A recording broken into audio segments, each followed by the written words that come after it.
Hello and welcome back to the channel. Thank you for joining me in another of my wonderful interviews. Now, as you know what's going on, don't you? You've been watching my shows, you've been watching tons of other video platform shows, you've been emailing your MP, you've been trying to get rid of those wretched 5G towers down, you've been warning your friends and neighbours about certain interventions, and sometimes it's just reached dead ears, isn't it? The people you try to talk to, they look at you as if you're a little bit screwy, as if you're a bit mad, as if you've come out of the local asylum or something like that. And it's very difficult. We've all lost friends in that over the last few years. And yet it's absolutely essential to get the people out there on board with what's really going on, this controlled environment, the surveillance that's happening, the strange towers that seem to be popping up left, right and centre like some weird sentinels. And yet nobody seems to notice. And it's very important to get people to notice if we are going to make any headway forward. Well, today I'm very thrilled to be able to talk to Katherine Armitage and Nicolas Martin from Adult Child Health Environmental Support, ACHES for short, about this problem, about getting people to understand what's really going on. Are we being controlled? What are we not actually being told? And all of that. So a big hello, first of all, to Nicolas Martin. Hello, Nicolas. How are you? Fine, many thanks, Richard. Glad to be talking to you. I've been a great admirer of what you've been doing for a long, long time. Well, that's very nice, and of course, it's very nice to be told that. And Katherine Armitage, who's been on the show before. Hello, Katherine. Hi, Richard. That's it. You have to say something, and then the Zoom Hi, Richard. magic. Yeah. Hello, Hi there. Katherine. Good to be back again. Great to have you on the show. And now, this is a problem, isn't it? My audience know pretty much now, I would hazard a guess, what's going on. People are very kind. They share the videos to likely people who may not know, and whether that turns them on to the things or makes them aware of things, we don't know. But this is a big problem, even though people keep telling me that more and more people are supposedly waking up to it. Do you think they are? Yes, I do. And segueing into a couple of your very good interviews that you did with Ian Jarvis, who Nicholas and myself worked very closely with, who uncovered the 3 UK dissolved company. Oh, Um, wasn't that fascinating? Absolutely. And this kind of thing is what wakes people up to what's going on. So, for example, in Bedford, we discovered a mast that it had the applicant was 3 UK Limited, that's the dissolved company, and the ICNA, so-called self-certification certificate, was also in the name of 3 UK Limited. And so we decided to go fully with a group. You could call us a National Residents Association up in Bedford, or we were like we knew each other from 2020 from working on our 5G Zoom together on Sunday evenings. And we just went for it. We discovered that this mast was going to go in very quickly. So we leafleted the area opposite and around where it was going in. We discovered that people hardly knew anything about it, but through our leaflet, we were informing them. And this was a leaflet template, by the way, generated by Megan Smith, who's an ex-nurse who lives in Bristol, who has pretty much single-handed, very, very tiny team, objected successfully to about 70 masts in Bristol. So this Wow. works to raise awareness. And the National Residents Association, which Cassie Langford is taking forward, also uses this technique, particularly in various areas like Swindon. They've done amazing work going to talk to residents and showing them what's going to happen just round the corner or in front of their houses. So this really works. And in Bedford, we went a stage further. We decided that we didn't want them to put this mast in. So one of our friends parked her car over the hole where it was due to go. And yeah, and they turned up with their immensely long trailer because this was I think it was a 15-meter mast, which maybe doesn't sound that high, but that's big. Well, And 15, yeah, that's, what's that, 45 feet, something like that, isn't it? it was on a In giant in trailer. old terms for us. of a certain age. That's right. So when it turned up, they couldn't put it in. So that's an incredible bit of direct action that I I think love it. Gandhi would have been proud of us. Yeah. Unfortunately, they came back under cover of night, stuck a fence up round the area, and had about 10 security guards. So we could not. I tried to scale the fence actually, but I decided that I wasn't going to be able to. um, and they did eventually put it in. But we were in touch with head of is it WHP Telecoms, Nicolas, who is a very interesting who turned up, and he was in charge of this installation. He's the director of construction, and he's put in, or their company has put in, hundreds of masts around the country.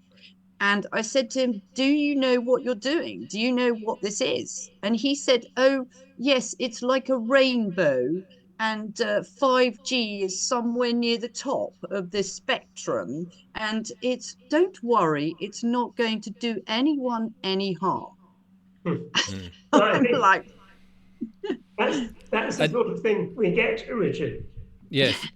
Um, And how does he know? Because I mean, we've not had 10 years of experiments of this in and around anybody. Not that anyone would want this. well, and a lot of this comes from the government. I've got lots of letters from government ministers saying, "Don't worry your head, Mr. Martin, everything is perfectly safe. There's no credible evidence." Well, the trouble is that there is credible evidence because the Swiss telephone company called Swisscom, which is a significant supplier in Switzerland, a sophisticated country, have said they applied for a patent actually to reduce the harmful effects of this technology. And in the patent application, they say this technology damages human DNA and damages chromosomes. And these are factors contributing to increased cancer risk. Now, that is from the telecom industry itself, from a member of the telecom industry. And Right. it's not, you see, with regard to conspiracy theorists, I'm an unconspiracy theorist. I'm completely unconspiratorial. I'm a local councillor myself. I'm interested in local democracy, the known principles of honesty and openness in local government. And I think it's very important that people realize that these masts are going up, these 5G masts are going up. In many instances, all over the country, have been going up with certificates, so called to guarantee public health or to verify public health safety, in the name of a company that just doesn't exist. And in the case of Katherine Armitage's Bedford case, the applicant itself for the planning permission to put up the mast doesn't exist. Now, Which is, I mean, I know Ian Jarvis came on the show, and we were looking at this live, and I remember we went to Companies House, and we saw that these companies were companies that had existed, but nothing to do with what they do, and they've since dissolved, but they're using the name, which yes. of course is fraud. Well, and brings us on, Richard, to what, because I am a local councillor, I've always been interested in philosophy and politics, not politics, party political politics, but the condition of our society. And Right. I very much. Oh, I think Nicholas is frozen there. Are you there, Catherine? yes, I'm here. Yeah. Can you, Yes. whilst I can the internet catches up? Yes. Sure, I can fill in what Nicholas was probably going to say, and he can go back to. He was going to talk about his Wokingham mast, which is in a similar situation to the Bedford one. But maybe while he's not there, I can just fill in on Bedford. Mm. So I wrote to the National Planning Inspectorate, and by the way, we've also, as you said, it seems to be fraud to us. So Nicholas contacted his local police and crimes commissioner, and so did I. They rejected it, so I contacted the crime bureau and the um, and also the customer services at Bedford Police. They did write back to me very politely, but they haven't yet done anything. So it'll be interesting to see what the police make of this. Whereas the National Planning Inspectorate, they wrote me a very polite letter, and it's very short, so I could maybe read it out. Yeah, please do. Dear Katherine Armitage, whilst we aim to respond to all correspondence within 40 working days, we are currently dealing with a significant backlog of correspondence as well as resourcing issues. This is something that the Planning Inspectorate is working hard to resolve. We would like to apologise for this and can confirm that someone will respond with a full response in due course, which is, that's a good response. That's what we want in our Yes. local democracy, isn't it? Except that I suppose in the interim time, another 40 blooming masts may have just suddenly popped up like suckers from a tree. That is very true. And we are holding these people to account. We've held them to account at Bedford Council. Another one of your guests has been Rachel Matthews. We're working Yes. with her to produce Bedford Council Watch videos, because we think that this is a very important way to get the public to see what's actually going on, and give them something to do, that they can go and monitor their councils and make sure that they're not actually gaslighting us. Because to say that this is okay, it's not. It's like a No. mass gaslighting exercise from our councils to say, well, I'm terribly sorry, Mrs. Armitage, but you ought to be totally okay with a mast to go through.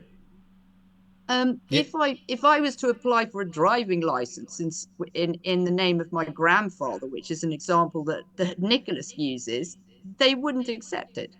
No.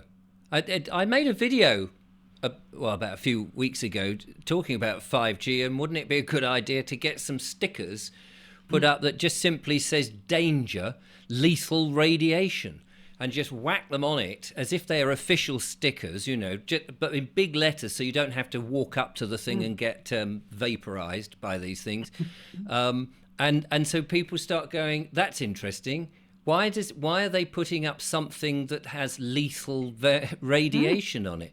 And then perhaps in small print you could put something along the lines of to the officials, if you can prove otherwise on the penalty of perjury, we would like to know.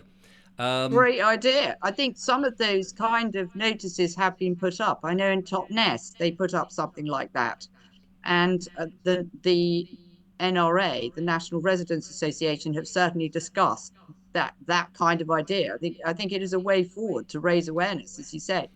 Because one of the things I think that if it looks like protesters, a lot of people get turned off by protesters. That Just Stop Oil mob have sort of given protesting, the honourable protesting, a bad name by sitting and gluing themselves and disrupting people. But it seems to me that if you stick something that looks like they've put it as part of the package, but it says something so outrageous, like, these masts will kill you, people will go, hang on, why are you doing this then? And perhaps more people would wake up. Nicolas, you're back. You dropped off a little bit. Yes. So I think you were going to tell us about Wokingham, I think. Oh, yes, yeah. What happened, because I'm a local councillor within Berkshire, not on Wokingham Borough Council, that's a different council, and they're the council that make the decisions on the mast. And there was a mast which had one of these 3 UK certificates as a condition of the application, because you have to produce that certificate to the council in order to proceed with your application. And I wrote to the council and said, this mast has one of these certificates, and that they were fully informed. They still went ahead and approved the mast. And so I felt, being a local councillor myself, wanting to uphold the values of our society, and there's nothing stop oil about this. This is a local councillor who's concerned about British democracy and decency and correct behaviour, the rule of law, the Nolan principles. And here we have an application for a mast with a certificate from a company that doesn't exist. So I then decided that we should involve the police, because a retired police constable said this is the use of a false instrument under the Forgery and Counterfeiting Act 1981, in his opinion. And so I wrote to the Police and Crimes Commissioner and explained it. They didn't seem to be very interested, so I wrote to the Chief Constable of Thames Valley. They weren't particularly interested, so I said I would appeal to the Independent Office of Police Conduct for them to investigate why this is not being investigated. Because, as Katherine said, if I was to be stopped by the police, or you were to be stopped by the police, and they said, Mr. Forbes, where is your driving license? And you got it out and you said, this is my granddad's one. He died on the 27th of October, 2015. I think that's good enough. I don't think the police would accept that. So why are we accepting masts around the country with a certificate to protect public health in the name of a company that doesn't exist? That, I think, is a matter for the police, because it's the only organization that can investigate under the Forgery and Counterfeiting Act 1981. So that's where we are at the moment. Now, I referred to the case that Katherine has mentioned about Bedford, where both the applicant and the certificate were in the name of 3 UK Limited, company that doesn't exist. And so both police authorities, both Bedford and Thames Valley, now have a request for the IOBC to investigate why these chief constables are not investigating this circumstance. Now, this is exactly the opposite of Stop Oil. We are insiders. I'm a counsellor. I'm not a conspiracy theorist. And I'm concerned, as Katherine is, and she's a local resident, as to why the British tradition of fair play, legal behaviour, correct local democratic procedures have been sort of forgotten, just put in the dustbin. And one final thing I would say, in case I bore people to death, is that where our Hobhouse MP, who is also not a conspiracist, wrote to the then government minister to say, in her view, reading documents from Lloyd's, the underwriters, the local councils are not insured for harm caused by this radiation. Now, we know that the telecom industry knows itself that this technology causes harm because they applied for a patent to mitigate the harm. So the reason why they're not insured is it appears that Lloyd's of London, one of the biggest underwriters in the world, are not prepared to underwrite the risks of harm caused by this technology. So it's a very, very serious situation.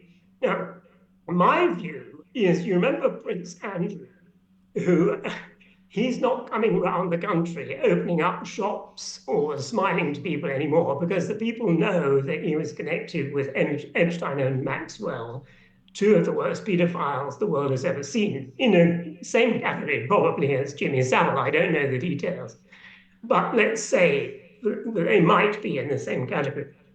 So the public know that. So he's not enabled to do much now because he's effectively being banished from the royal family because of public awareness.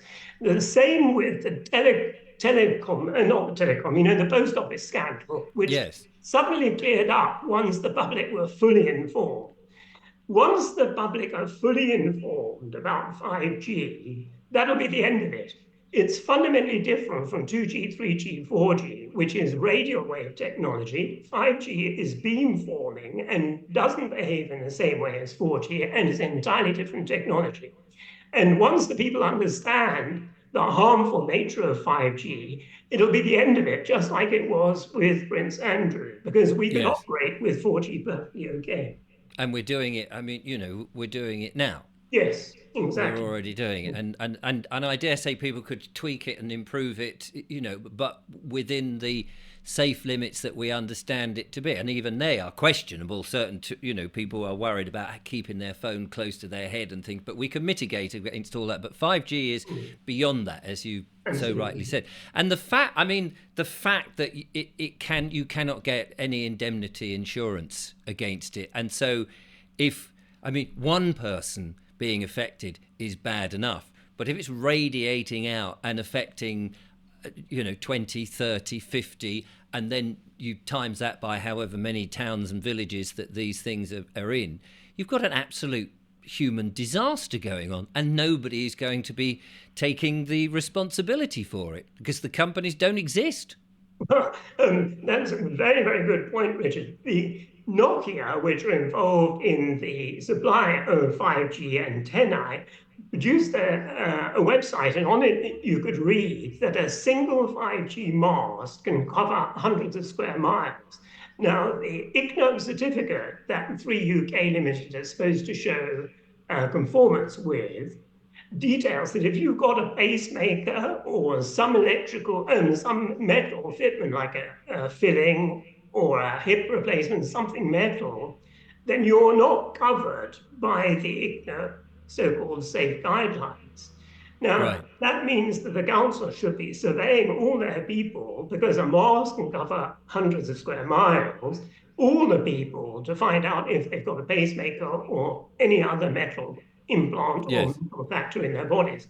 Which presumably includes things like watches, glasses have metal in them. You know, loads of people wear glasses. Yes. If you've got a brooch or any jewellery, presumably that's going to start to, might burn you. Well, I hadn't actually thought of that. That's a good point. What I was referring to are things actually inside the body. Yes, so teeth. Yeah, exactly, because the radiation would be increased by that conductivity inside the body. Yes. And God forbid that you might have had some form of medical intervention that may or may not have nanoparticles of goodness knows what in it rushing around the blood. Well, it's funny you should mention that, because some people would say, don't talk about conspiracy theory, and I'm not a conspiracy, but if you go back to 2017, Richard, before a certain medical intervention was heard of, particular medical intervention, those particular things, Infarix and Prevnar, as far as I believe it to be, are two regular injections given over many, many years, in which the analysis shows the presence of metal tungsten, for example, inside the injections. Now, if many people have been injected with those, then, as you point out, those ingredients inside the body could increase the effect of the radiation inside the body. So I think all of this has to be put in front of people so that they can be aware. And once people are fully aware, then things can happen like they did in the post office scandal, like they did in Prince Andrew's case. And the more regular people we have discussing this sort of thing, the better it is. I don't know about you, Richard, but I abhor these people like Stop Oil who creep along in the streets of London, stopping pregnant women going to the hospital. I mean, that sort of thing is just, to me, totally unacceptable. And we're not that type of person. We want to be regular, upstanding citizens who believe in all the traditional values Britain used to stand for: decency, the rule of law, fair play, and all that sort of thing. And that's why we're having the event on the 11th of April, to try to communicate these sort of things directly to the people. Yes, so we should let's just remind people, because I think we've put this up before, but you have this event, here it is, coming up. Come and find out the facts on Thursday the 11th of April, which is really only around the corner, so good time to get your tickets. And this really, in many ways, I mean, as I said before at the beginning of the thing, my audience are very much aware of it, but this is an event that you could bring your friends and neighbours to and invite them along to help them understand what's going on, rather than just, talking to the converted. Because if you've got people who are somewhat worried, as a lot of us are, that things are happening, but we can't pinprick what it is, we can't pinpoint rather what it is, a lot of people are aware there's something, but they don't necessarily know quite what it is, then they can come and listen to. You've got some amazing speakers. Perhaps we can find out who you've got talking, which will put I know if you've got Sandy on, you'll, bless her, she'll put a shiver down everyone's spine as she tells you about Agenda 21. But that's what people have got to know about. They've really got to know the actual depth of how far this is, that it's not just an accident that these things are popping up, 5G, but all the other things that are going on. Katherine, perhaps you could tell us something about the speakers you've got coming. Sure. Yeah, well, firstly, very excitingly, we've got Mark Sharman and Oracle Films, a special screening of some of their new documentary, which is called The New World, A Fool's Paradise, which actually stars, if that's the right word, Sandy Adams, Oh, brilliant. and showcases her work, because Mark Sharman came and saw her speaking in Glastonbury, and he was very, very taken with what she was saying, and said that he'd like to make a documentary about her content.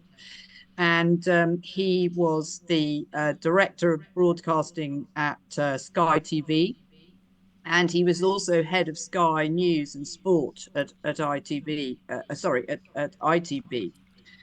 So he's been in journalism for over 55 years, and as Nicolas was saying earlier in our chat before we came on, he is really quite ashamed of his trade, as he calls it, the media. He started in newspapers, and he can't believe that people are towing the line as much as they are. So for mainstreamers to hear him speaking is actually it's eye-opening, because he's got that background. Yes. Then we've also got Jim Ferguson, who is a farmer, Scottish farmer, and he's got a show not quite like yours, because I don't think there's anything like your show, Richard, but he's got he does great interviews with people, and he's interviewing Andrew Bridgen shortly, who's also one of our speakers, and he was in the Brexit Party. I think Nicolas can say a bit more about Jim, because it was actually Nicolas's foresight that he put Jim forward as an idea as a speaker, and that was several months ago, before the farming action had really got off in such the way that it is now. And so it's very timely to hear about Jim.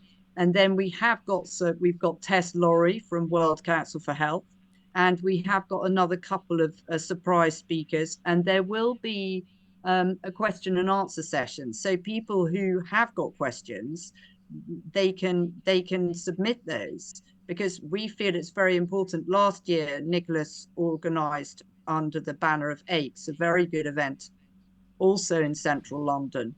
And it was a discussion about that forum, as I call them, and all the things that they're doing. And we did have members of the public participating, because this is everyone needs to take action. And just to finish, Nicolas is a very upstanding and very well-behaved councillor. I'm a little the opposite. I'm an activist, and I will park a car over where a mast is supposed to go in, because I see this kind of direct action needs to be taken. So between the two of us, we probably cover quite a lot of bases.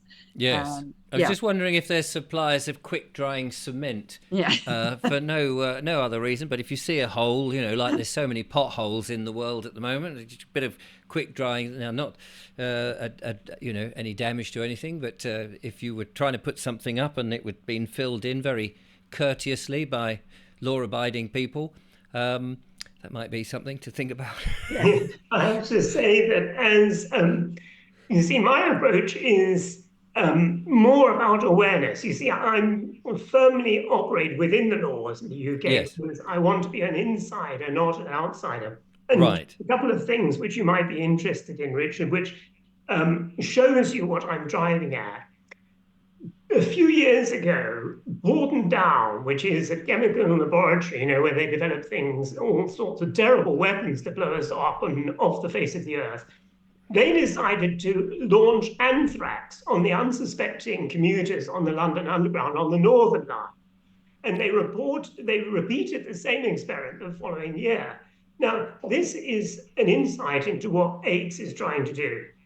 If AIDS was around and told the people on the London Underground, don't go on the London Underground today on the Northern Line because Porton Down are going to do an experiment and they're going to release anthrax spores on you. And this is all documented. It's not a conspiracy theory. You can look it up and look at it. Then nobody would have gone on the Northern Line. And then they couldn't have bumped anybody off by these terrible experiments. And that's what we had to do in relation to 5G. We had to explain to people what they're doing with this technology. I'm not interested in Satanism or bad things or that. I'm interested in the results of this pernicious technology, and that it should be removed. And once people become aware of it, then it will be removed. And one other thing I would say is Mark Sharman used to run Sky News, and later in the last part of his career, I think he was running the news in ITV. Nobody could call him a conspiracy theorist. He's been a respectable British citizen, and he's, like me, horrified about what is going on in our society these days. We're not stop oil people gluing our hands to oil paintings in the National Gallery. We're just doing things to make people aware of what is actually going on behind this front. And that's, I think, our duty to our fellow man and woman. And it means that we care about people. If we didn't care about people, we would be, just sitting at home watching Netflix or down the pub. Yes, preferably down the pub, to be honest with you.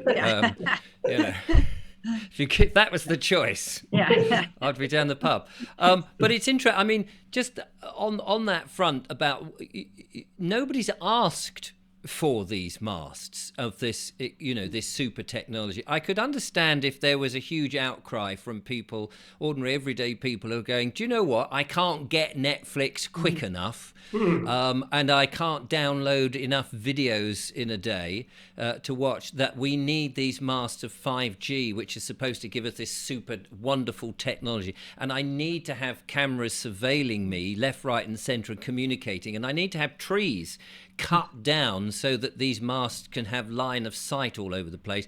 I mean, where are the people in a democratic society? I use society lightly because I know the lawful people will go, we're not in society. But anyway, where are the people clamouring to say this is what we've asked the government and the councils to do?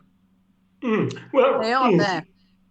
The trouble is that they are the conspiracists, Richard, not us.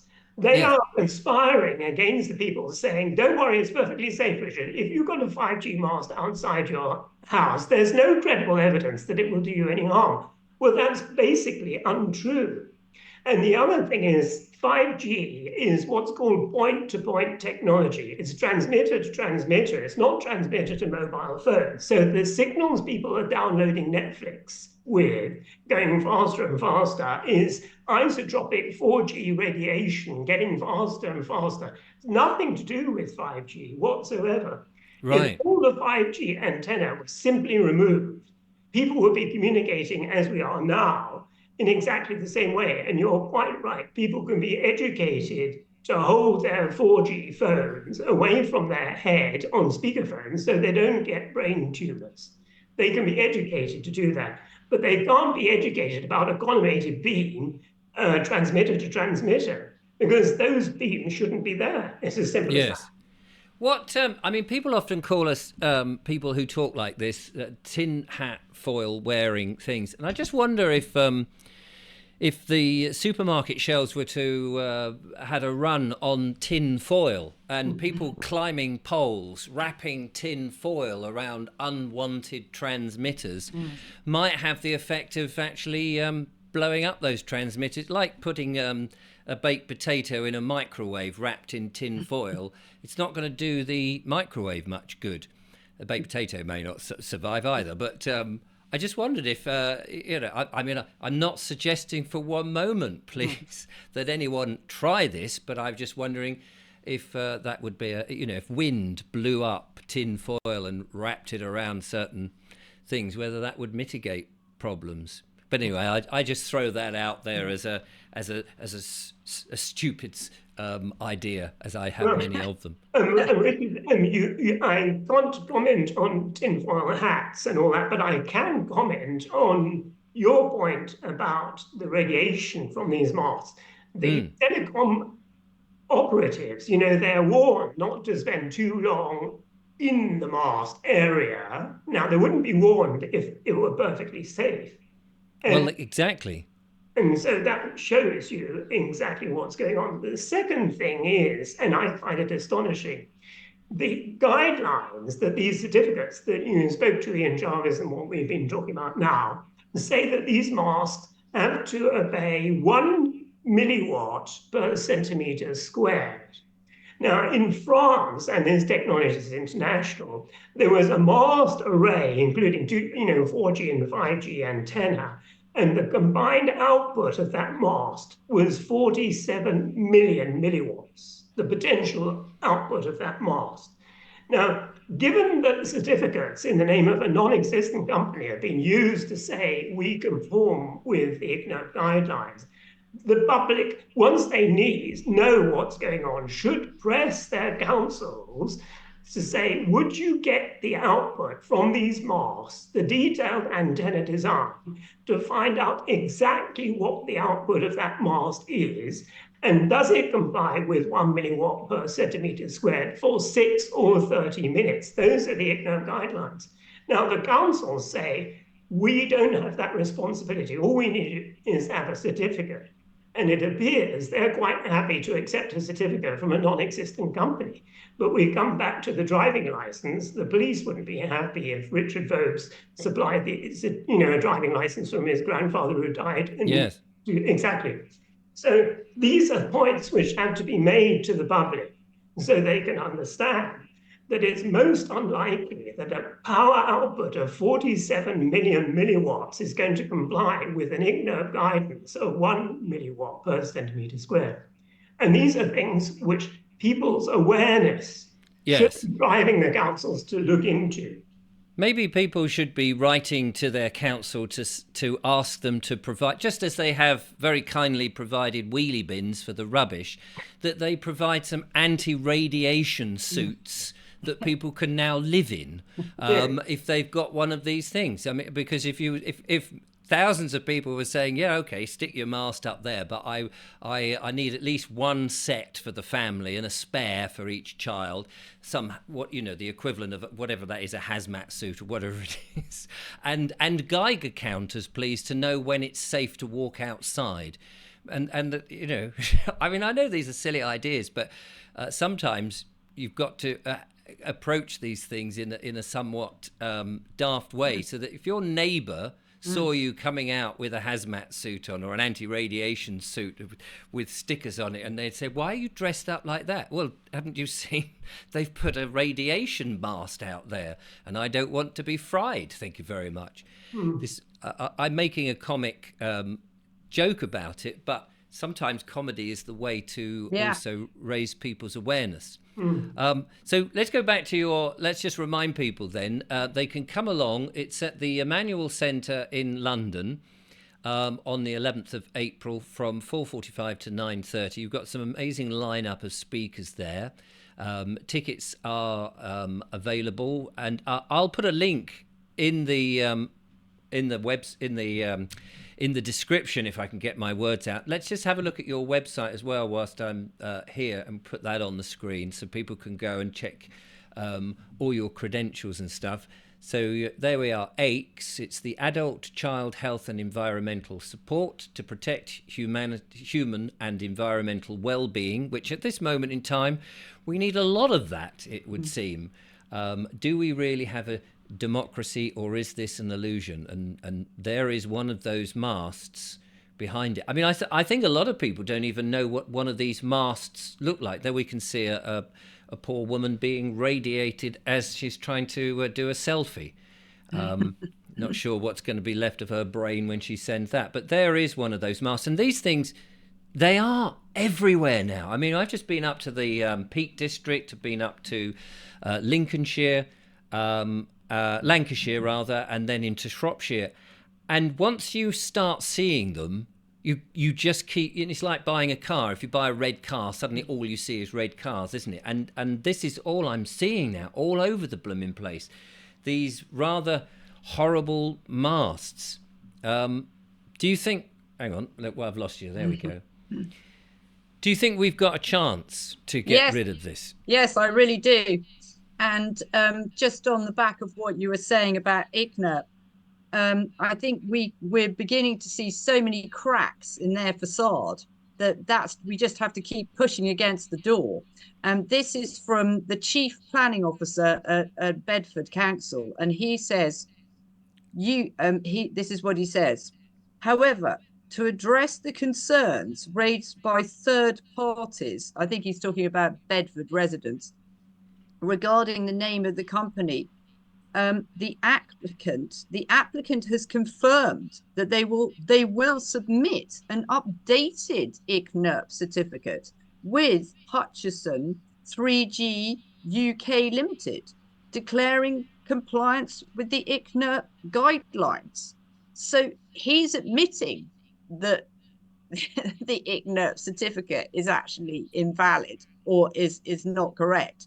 So I said to him, firstly, who is this applicant? Is it a new applicant? It's extraordinary that he could even come out with that. I say, and do they exist? Are they a dissolved? Are they another dissolved company on Companies House? Absolutely.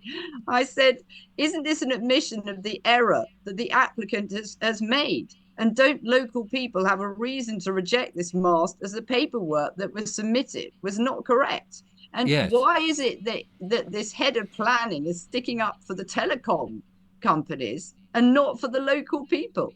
Who are paying his wages, apparently. I think we've got a lot more pushback, and this is a year of really joining up the dots and really all of us working together. I mean, we're an incredibly strong team now, with people like Gloria from Truth University and Christabel, and I'm down at Tisbury, and I'll see you at her event on the 13th and 14th, and there's so many events now. Eli Shine seminars, Karen Dodd and the Freedom Network, Hope Sussex. This is dot joining. And I think the more of us join these dots, the better off we'll all be. And actually, I don't know about you, but we're having quite a lot of fun doing all of this. Well, we've got to have fun whilst the sun's out, haven't we? Because absolutely, it's not out very often. So, in terms of this event that's coming up, you really are urging it for people to bring those people who are curious. Yes, they may not know the whole thing. Rather than just people who already know it, because otherwise, what's the point? You want people who are perhaps, questioning, say, well, I don't know, where do you get all your strange ideas from? Well, come along to this. That's right. And actually, even for people who know a lot, there is so much more to learn, as you're always saying yourself, aren't you, Richard? Well, I mean, 15, 16 months on this, and you're only scraping the surface. There's so much to learn, and it can be quite overwhelming. It can be. And Mark Sharman, I was talking to him yesterday, doing a little interview with him to promote the event.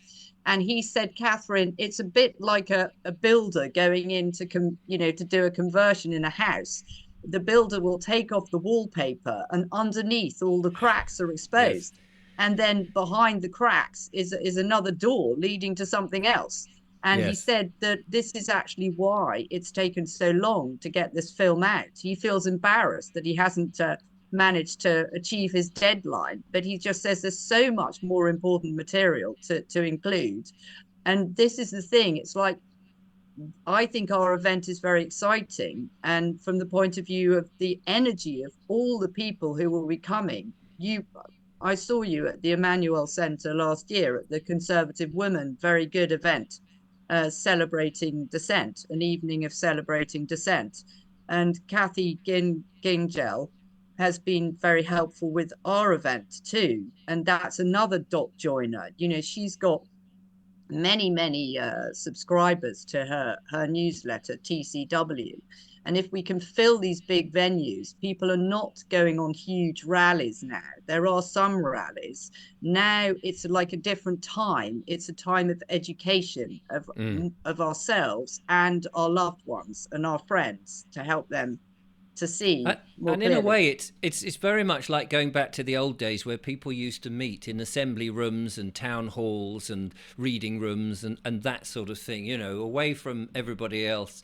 And, you know, the old working men's clubs coming back, people actually coming out face to face. And it's so, I mean, I know we're conducting this over a digital platform, but it's so much better if you can see people in the real world. And you can ask people, you can poke them, you can see if they're genuine, and you can question them awkward questions. And that's what it's about, isn't it? You can see how genuine and honourable people really are. It really is, because, you know, there's, you know, Andrew Bridgen, we went to support him at his the recent libel court case against Matt Hancock, and he is such a genuine and good guy, and people question the people who are taking a lot of action.